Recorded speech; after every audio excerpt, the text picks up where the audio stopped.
আমরা সুস্পষ্টভাবে বলি, কুত্তা পিটাতে হারাম লাগে না, টোকাই পিটাতে হারাম লাগে না। মানবিক ছাত্র নেতা হিসাবে, একটি দায়িত্বশীল ছাত্র সংগঠনের নেতা হিসাবে আল্লাহর কসম, আল্লাহ সাক্ষী রয়েছে, ধৈর্য নিয়ে আছি। আইনের প্রতি শ্রদ্ধা নিয়ে, বাংলাদেশের জনগণের আকাঙ্ক্ষা প্রত্যাশা নিয়ে রাজশাহী বিশ্ববিদ্যালয়ের শিক্ষার পরিবেশ সুস্থ রাখার জন্য খোদার কসম ধৈর্য ধরে আছি।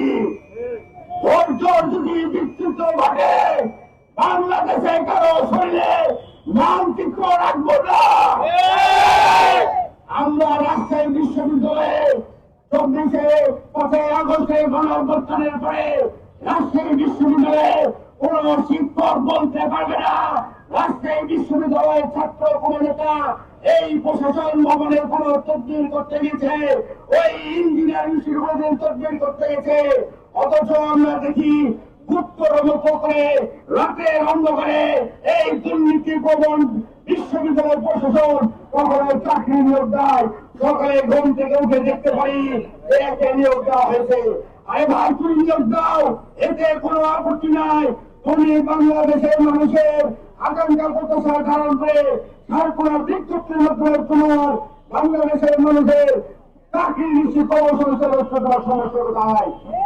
আজকে অনলাইনে খুললে বিশ্ববিদ্যালয়ের পরিবারে ঢুকলে দেখায় শিক্ষার্থীদের হাজার মেধাবী শিক্ষার্থীরা চাকরি পায় না। একটি বিশেষ রাজনৈতিক দলের ছাত্র নেতা হয়ে বিশ্ববিদ্যালয়ের শিক্ষক হিসেবে নিয়োগ প্রচার করা হয়। শিক্ষার জেলায় এবং হুঁশিয়ারি করে বিশ্ববিদ্যালয় প্রশাসনকে বলতে চায়, অবিলম্বে 24 ঘন্টার মধ্যে এই মানসিক ভারসাম্যহীন উন্মাদ সন্ত্রাসী সৌদি আমিরের সুচিকিৎসার ব্যবস্থা গ্রহণ করবেন।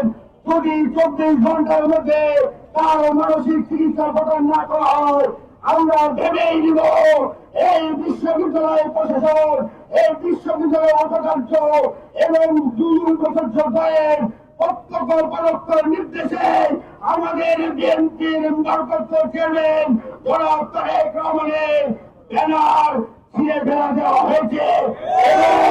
5ই ফেব্রুয়ারি বাংলাদেশের জনগণের ভোটে নির্বাচিত হয়ে আপনার সাথে কিন্তু কথা বলতে আমি সুলতান আহমেদ রাহি আশা ব্যক্ত রেখে সকলকে ধৈর্যের সাথে